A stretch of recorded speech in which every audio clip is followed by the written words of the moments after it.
Since 2014, the Pagan Business Network has been building resources by bringing together pagan-owned and pagan-friendly businesses. With multiple resources available, it doesn't matter if you're an artisan, musician, vendor, author, publishing company, blogger, podcaster, event planner, or any other organization. We have the resources here to help you succeed. Becoming a member is easy and affordable, even for the smallest of budgets. With your membership, you will get Business Spotlight, which is an article written in an interview style, complete with details and photos. Social media sharing through the Pagan Business Network. A blog roll. A membership card for discounts at participating businesses. You'll also get discounts on tickets to all Pagan Business Network events, and so much more. You can check us out at paganbusinessnetwork.com for more information. Today I'm very lucky to be interviewing Nancy Jean. She is the author of the Tulip Sisters Adventure Series, with the first book being Enter the Human Realm, I believe. Yeah. Okay, good. At least I got that one. Thank you so much for agreeing to this interview. Can't read my own writing. It's horrible. That's quite all right. I do the same thing. Thanks for having me. Yeah, I'm so glad I could get you and get you here, and hopefully this storm stays off just a little while longer. Can you tell our listeners a little bit about yourself? Sure. I am a transplanted Floridian down from the north, so I didn't have to shovel snow anymore. And I have been a practitioner for probably over 13 years. I think, as most people, I think I was probably a pagan all my life, and I just started practicing 13 or so years ago. And I have been writing for many, many years, but I just never entered the publishing world until recently. Mm-hmm. But so if I had to identify myself, I would say I'm a pagan and a writer, in that order. There you go. Now, how many books have you written so far? Just the one that has been published, Enter the Human Realm. I'm a couple weeks away from publishing the second book in the series. Mm-hmm. But before that, I mainly wrote just for creative writing and I did a magazine article or two, but I didn't really get the book out until Enter the Human Realm. And do you do this full-time or part-time? Part-time. I would love to do it full-time, but, the mortgage companies, they're so picky about getting their money. They like money. I don't know what it is. I know. It's awful. So, yeah, I have to help them out with that. And after work, and I'm off for the summer, but I'm also a student, so I get it in there. But I always try to make it somewhat of a priority because it's my favorite thing. Yes. Yeah. Now, talking about your book, Entering the Human Realm, can you give us a little insight into the main characters and, the setting, the scene itself? Sure. The main characters, there's actually four. It's four sisters, and the fairies each represent an element. So there's an earth fairy, air, fire, and water, obviously. And I really tried to keep their personalities consistent with the air signs, or their particular signs, not only the air signs, but, for example, the air fairy is very communicative, and the fire fairy is very much the go-getter. And I didn't want to box them into that, but I wanted to kind of give that connection to the elements. And they are parallel, in a parallel universe, but the first book is centered in Tampa. Into the Human Realm is in Tampa, Florida. Oh, nice. And then, so they're going to be going to different gathering spots and kind of developing their skills and their personalities as they go through the series. And that's funny because I know exactly where Tampa is because I used to live in Newport Richie. So. Oh, perfect. Good. Yeah. So, you'll be able to catch up on a few things. Yeah. Mm-hmm. Yeah. This may sound like a funny question, but why do you write? I think I have to be honest. If I didn't, I would have so much stuff going on in my head that the people around me would just constantly be telling me to shut up. So I think I have to write to get out my ideas. And, like people who are talented with music, which does not include me, they just have to be able, they perform their music whether they're alone or not. So I think it's just something that I have to do. Keep your head clear, otherwise it would drive you insane, right? Yes, and everyone else around me. Now, do you ever get writer's block? I don't know that I think every writer probably gets it to some degree, but I know I've heard of stories where you're just looking at a blank page and nothing comes at all. And knock on wood, I haven't gotten to that point, but I do get stuck. You know, sometimes you just can't get a scene together, or you just can't figure out how you're going to work something in a story. Mm-hmm. So I do get it, but I've got a magical solution for it. Well, there you go. I have a fountain pen and a bottle of blue ink and a very particular book that I use whenever I'm just getting stuck. I just grab I turn off the computer, I go old school, and I just write anything that comes to my mind. And usually after a while, it kind of gets the motor running. So that helps me through it. It's amazing, though, that sometimes you have to do that as a writer. You have to actually write it down in penmanship to uncreate that block. Slow down. Yep. Slow down your thought process so that you can focus a little bit better. It really does help me. Mm-hmm.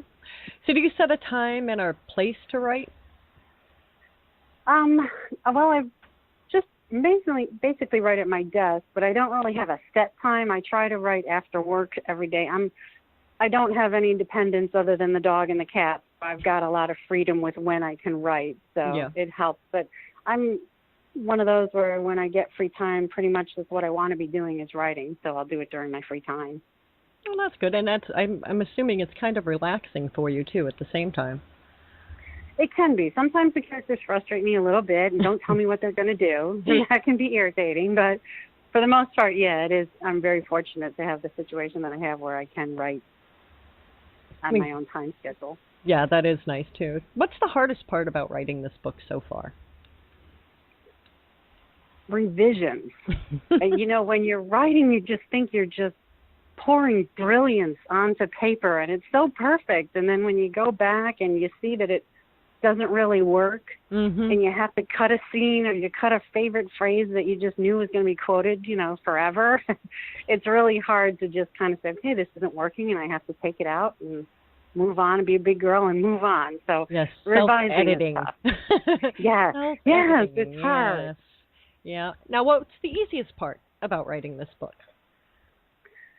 I think just coming up with the idea. That's the most fun for me, is getting inspiration from the weirdest of places. You know, music and nature, of course, have always inspired me, but sometimes, you know, if I'm watching a scientific show about the planets, and I'm like, oh, that would be cool if this happens. So it's just kind of cool to be open to that kind of inspiration. I think that's my favorite part about writing. Plus, it's fictional, so you don't have to make everything exact. Right. Yeah, I got a little leeway here. Yeah, you get just a little more leeway. Now, what authors have inspired you? Well, I don't know that there's any fiction author out there that can't say that they weren't inspired by J.K. Rowling. She's my favorite all time. I'd read the Woman's Grocery List if I had to. She's just, I think she's fabulous. But I also like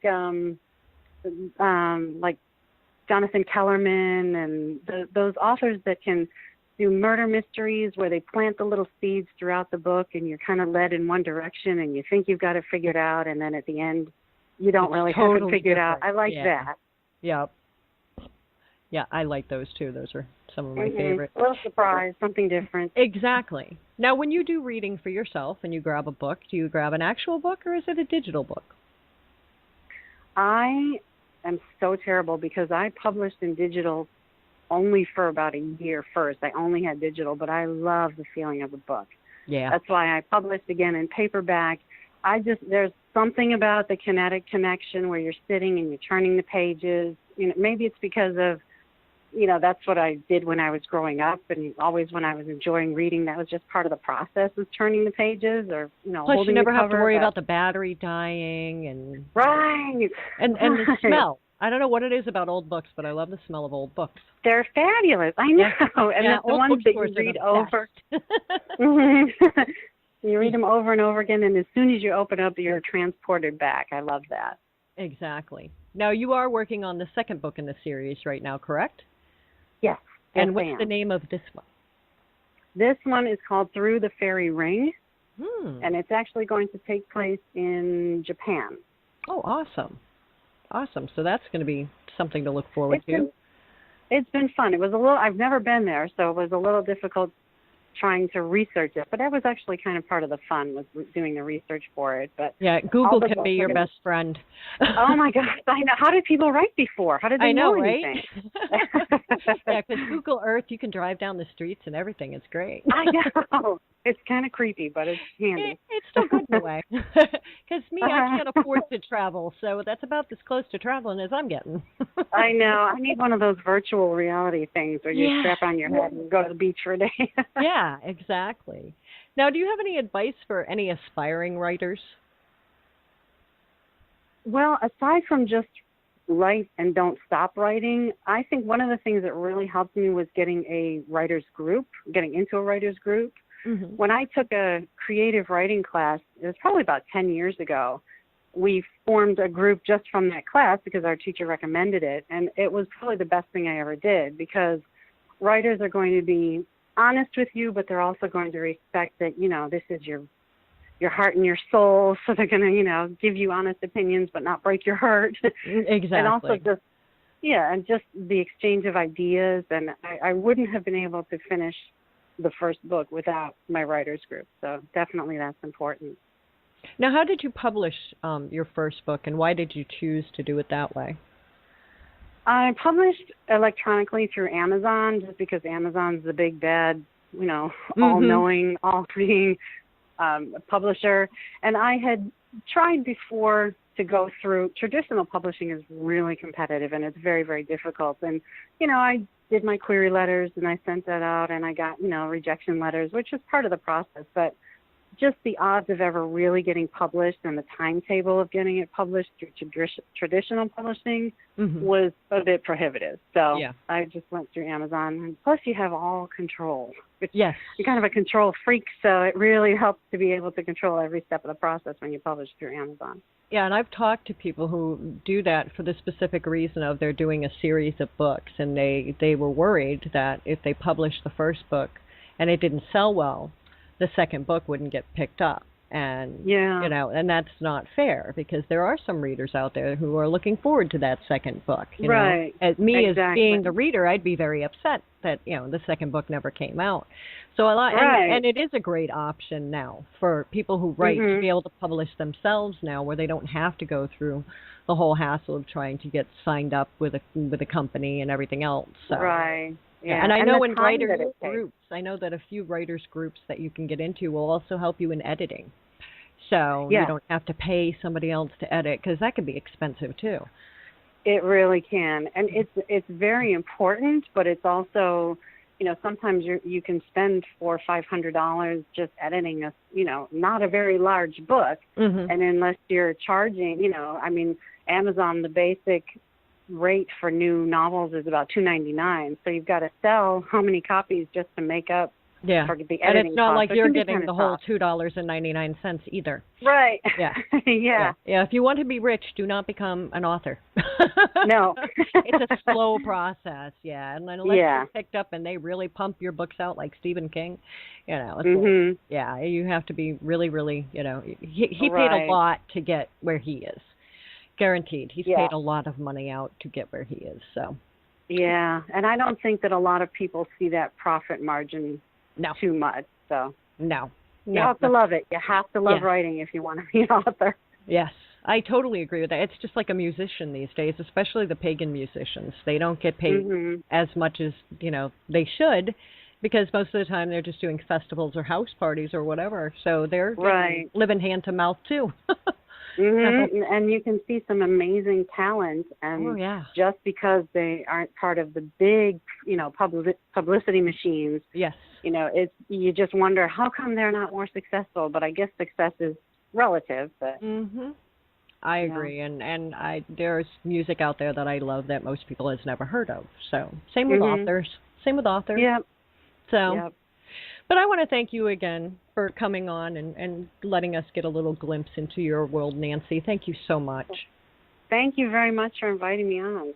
This was great. We'll have to do this again sometime when the next book comes out. Yes, we will. We've got 5 more books, or 4 more books to go. Yes. So we got 4 more interviews coming up. All right, everybody, stay tuned. We'll be right back with more.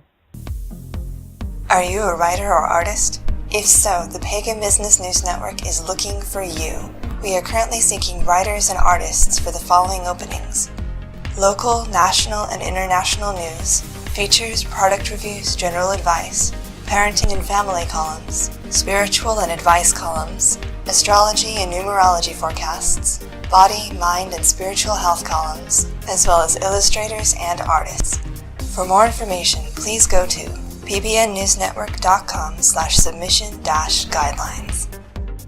Today I'm very lucky to be interviewing Sheena Cundy. She is the author of The Madness and the Magic.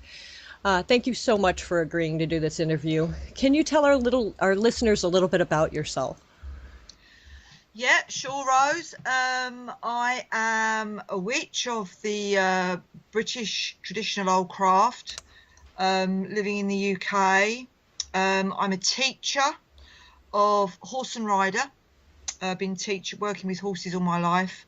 And I also teach the tarot and spiritual development. I'm a Reiki master and I'm a writer. And I'm also a singer-songwriter with my band. I've got a band called Morrigan's Path. Ooh. And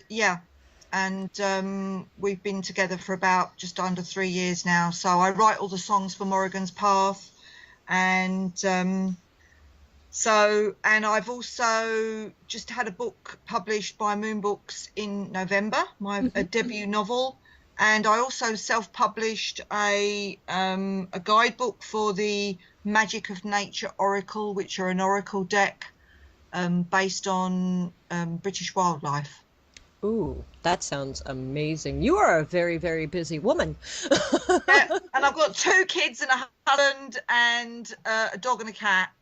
Wow. Yeah, you've got a full house and a full-time life. Now, how many books have you written in all? Oh, only 2, Rose. Yeah, okay. I've only just my sister and I self-published the Oracle deck about 4 years ago now. Okay. And I wrote the guidebook. She's an artist, so she was the illustrator for the cards. And they're a beautiful deck. And we published those ourselves. So I wrote the guidebook for that because the cards come with the guidebook. And we've had good feedback from that, but as with self-publishing, it's harder to promote because you're doing all the work, but nevertheless we keep trying with those. So there's that, and then there's the novel that I wrote that was published by Moon Books in November. So just the 2 books at the moment. Okay. Yeah. Now, did you always see yourself as being a writer? I've always written. Mm-hmm. And I mean, right from when I was a kiddie, I used to write letters. I was always writing letters to my friends, poems, short stories, and gradually through my teen years, that kind of developed into sort of songs. And then when I met my husband in my 30s. I mean, I got married quite late in life, but when I met my husband, and he'd been a musician all his life and in bands and everything, and those poems that I'd written earlier became songs, and we kind of formed our own band, and been doing that ever since. So, and I still write to my friends. I know we've got email and all that kind of thing now, but I still prefer to write a letter. I've got a friend who lives in the next village to me, and we still write to each other. See, now I think that's awesome, because I do. I love getting actual mail.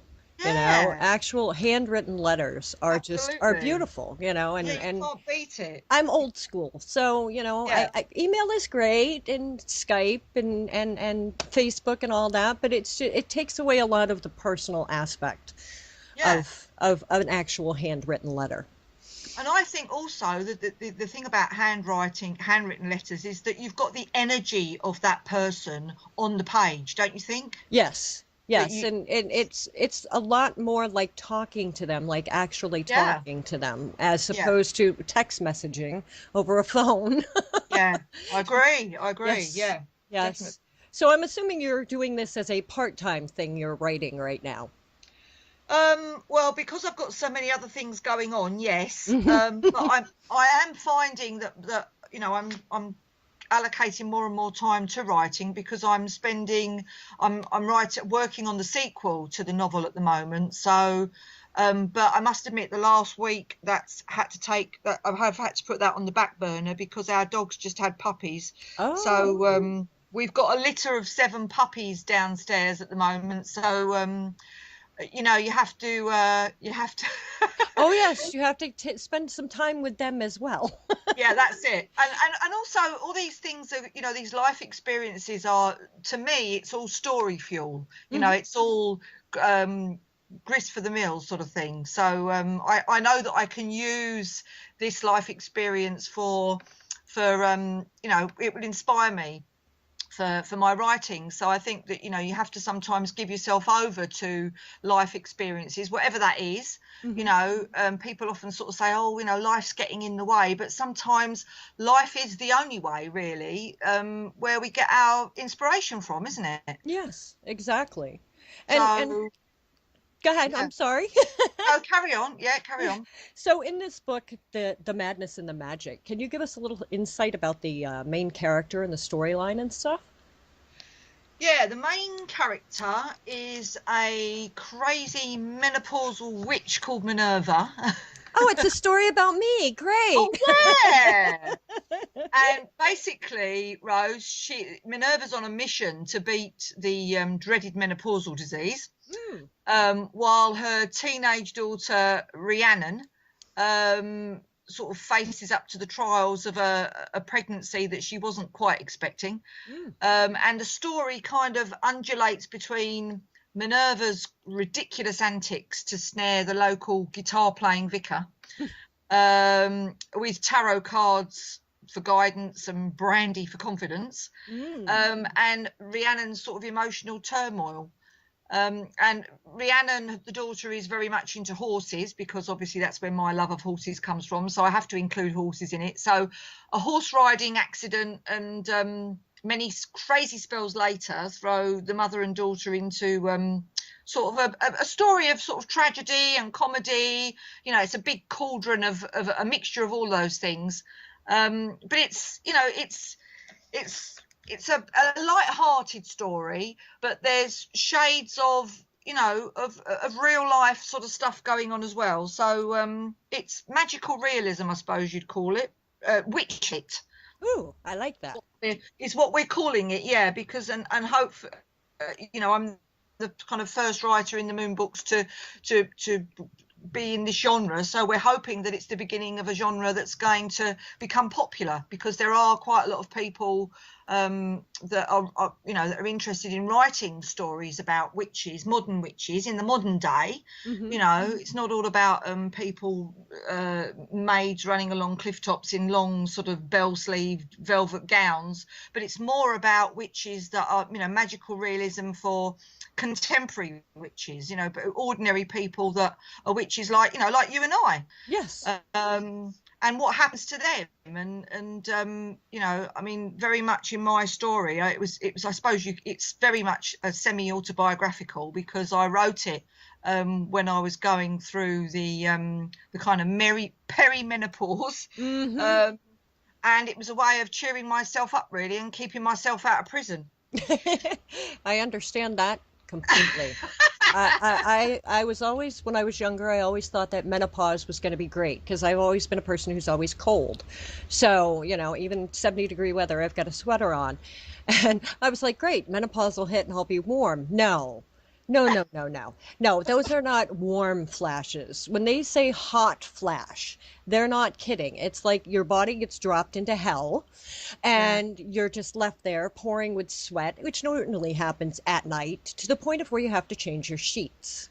Yeah. I did not find it to be fun at all. I'm not enjoying it. So yeah, I could see a book about menopause having a little bit of humor to it just to get through it. Oh, yeah, I mean, it was the only way that I could cope with it. It was my remedy, really, because I like you, I had a tough time, but the worst things for me was the fluctuations of moods. Oh yes. The emotional roller coaster that it sends you on. Oh yes. I don't know how I managed to stay still married at the end of it. It's like when we had our monthlies, at least we knew for a week we were going to be crazy. With menopause, you don't have that. It doesn't give a hint. Oh, guess No. what? Next week you're going to go crazy and want chocolate. Oh no. No, no, no, no, no, no. Yeah. Yeah, Yeah, no, menopause is a it's totally different creature. yeah, so I decided that I would write a book on it because, and basically take the Mickey out of it, you know. So it's very, very tongue in cheek, but I had a lot of fun writing it because the Minerva as a character was great fun to work with. You know, she because I used to be a drinker, but I'm not now. I've been teetotal for the last 3 years, but Minerva very much enjoys a bottle of brandy or two. So I kind of indulged my, you know, what I don't do anymore. I indulged that in the writing about her, which was quite good fun. That's good. That's good. That is definitely a way to stay So, sober. Because you can still have the fun in writing.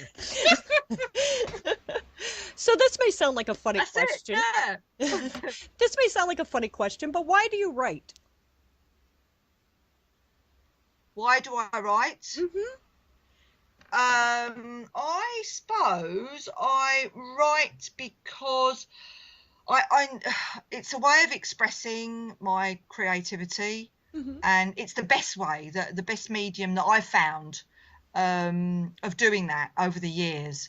You know, whether I'm doing it in a song, whether I'm doing it in a story, whether when I'm writing about sort of non-fiction spiritual things, it's a way that I can get out onto the page and express through words how I feel, and you know, sharing that with others. And I suppose I'm you know, being a singer as well, I'm a performer. Mm-hmm. So it's another way of, you know, I like entertaining people, which was very much about writing the novel as well. It was, you know, I wanted to cheer people up as well as cheer myself up. So, and also I think the older I get, the more I realise that I actually need to write. Mm-hmm.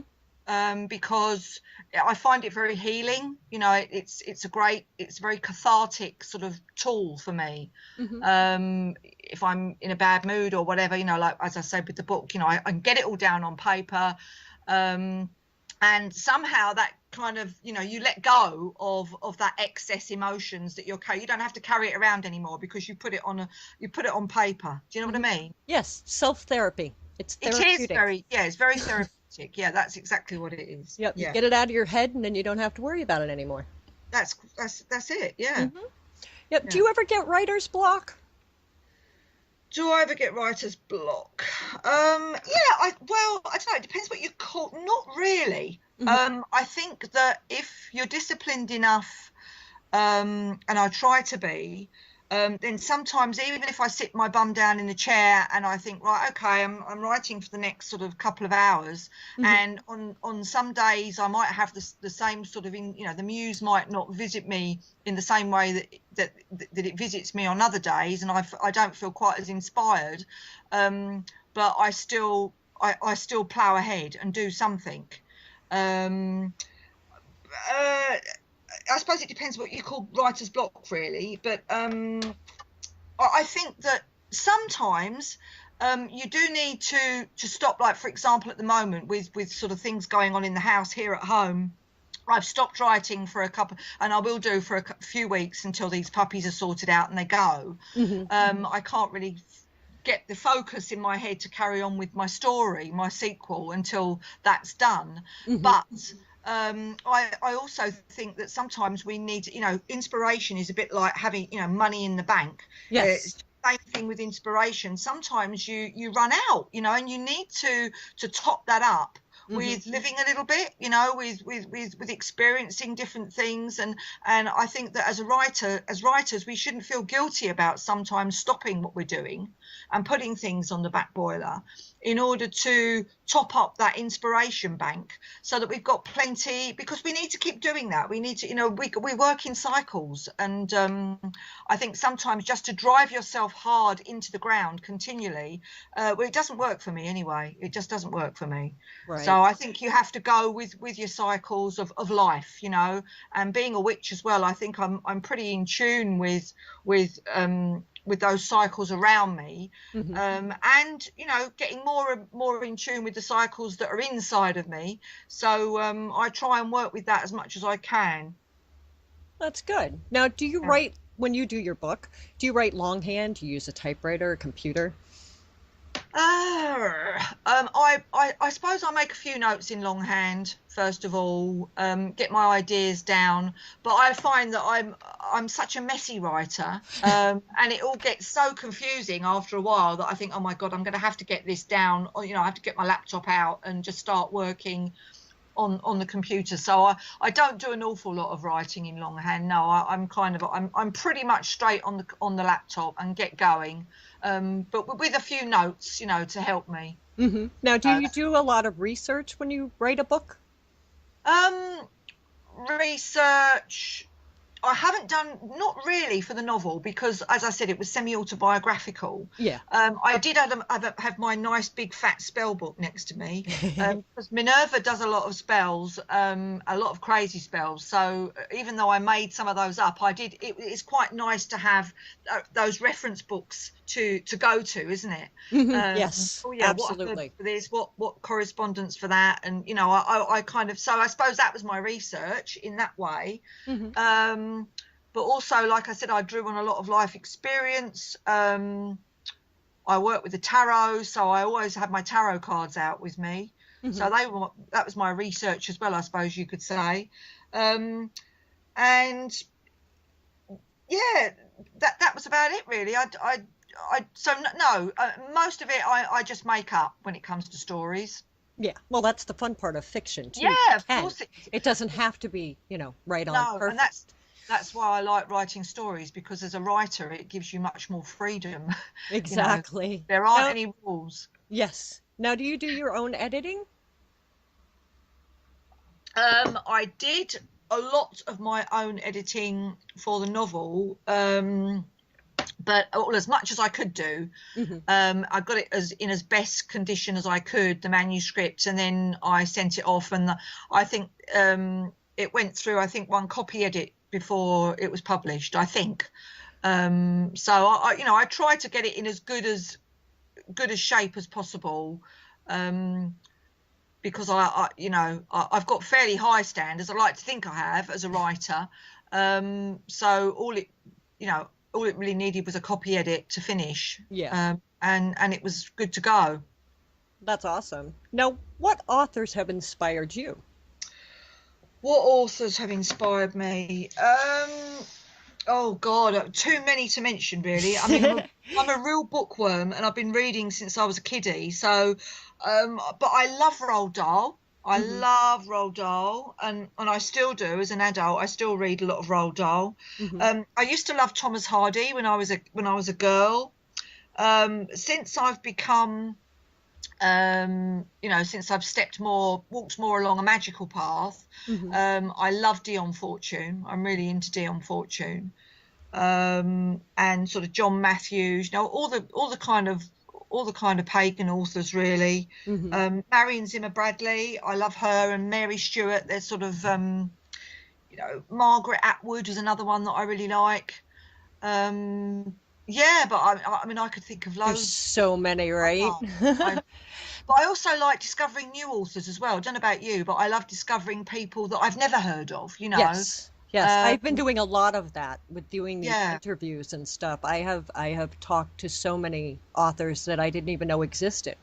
And the work is incredible. And it's sad that, more people don't hear of them, because I am a bookworm. I am old school bookworm. I love old books and the smell of paper and the whole nine yards. But that's why I wanted to do some of these interviews, so that people who haven't heard of these authors, are going to be looking around going, hey, you know what? This sounds like a great book. This sounds like a great author. So, yeah. Yeah. Now, do you prefer to read an actual book, or are you more digital? Oh no, I can't read. I cannot read a book online. I have to. No, it has to be a book. It has to be a proper book. Yes. Yeah. And there's something about holding a book in your hand. Absolutely. Yeah. And absolutely. having the words in front of you and feeling the paper. I don't know. I'm old school. I mean, I love the fact that we can get it online, but. Yeah, no, and I love bookcases, and I love seeing my books all in the bookcases, and That to me can be a big distraction. If I'm walking to the toilet in the morning, I pass the bookcase and I see a book that I like.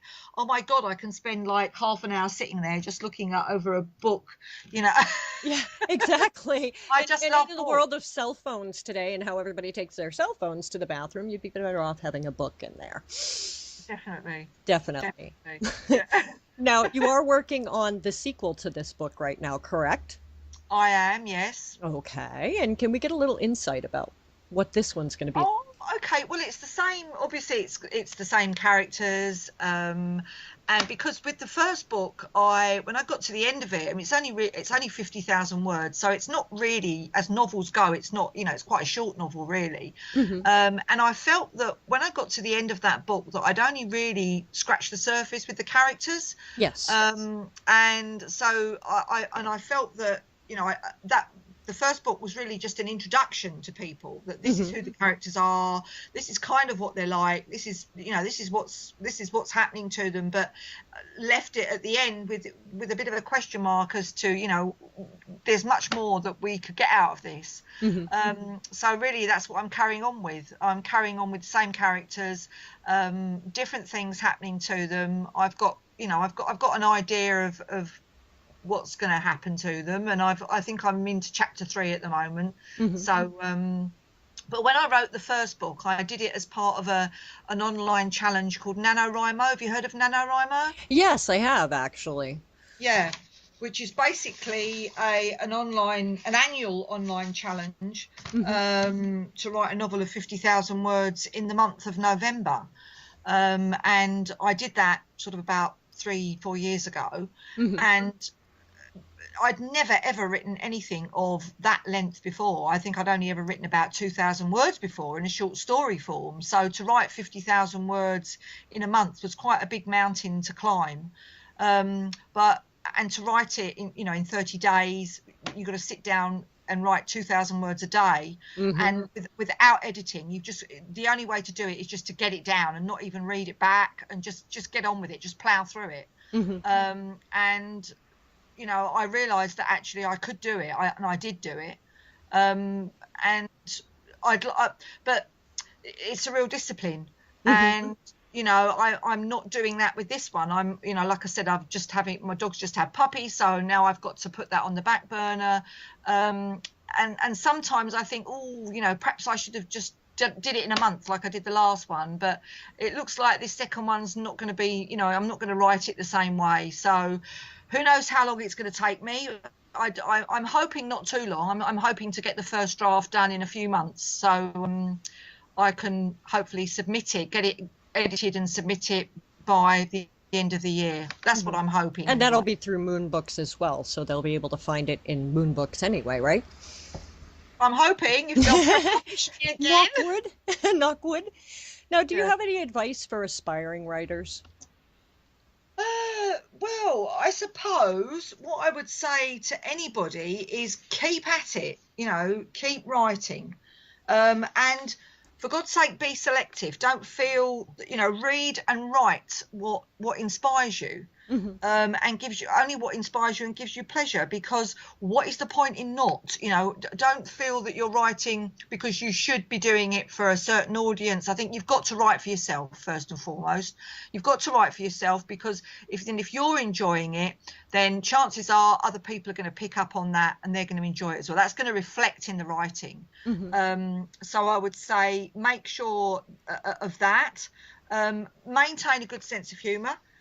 Because that's always that helps. That is always good fuel for writing, and it will also keep you sane when the going gets tough. And also focus on good health, because for me, writing, and for anybody else as well, obviously, writing is a very sedentary vocation. You're sitting on your backside the whole time, fairly still, and for long periods of time. So I think I think you've got to focus on, you've got to get up, you've got to make sure that you're getting enough exercise, that you know, you're not stuffing yourself with fast food the whole time, because that's a habit that you can easily fall into. You know, it's happened to me.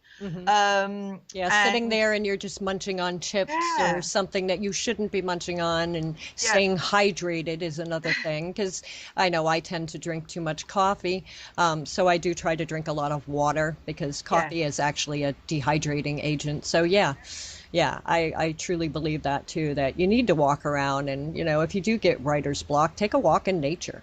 You'd be amazed how it will change your whole outlook on something. You can't be in a bad mood and walk in nature. You can't. It's just impossible. No, I totally agree with that. It's very, very true. Yeah. So where can our listeners find your book and your tarot card deck with the other book? Okay, well, probably the best place would be my website, which is sheenacundy.com. Okay. I've got my book on there, and you know, they'll just click on the image, and it goes straight through to the Moonbooks site and to Amazon, so you can get it on Amazon. The cards are on there as well, so you can get those from my site. And I've got a Witchlit blogspot.com page as well. That's also on my website. So my website's probably the best base to go to. Yes. To get all the information on what I do, and also the music stuff as well is on there. So. Yeah, I was going to ask you about that, if your music stuff was on there as well, for anyone who wanted to check out the music as well. Yeah, and also I'm on social media, so it's Facebook and Twitter, Sheena Cundy. So, but again, that's all that information is on the website as well. So. Wonderful. Wonderful. Well, I want to thank you again, Sheena, for coming on here and letting us get a little glimpse into your world. You're very welcome, Rose. I've enjoyed it. Thank you. I have too. I love talking to everybody in Britain and England, and I love the accent. It's great. Oh, do you? Yes. All right, everybody, stay tuned. There's much more to come.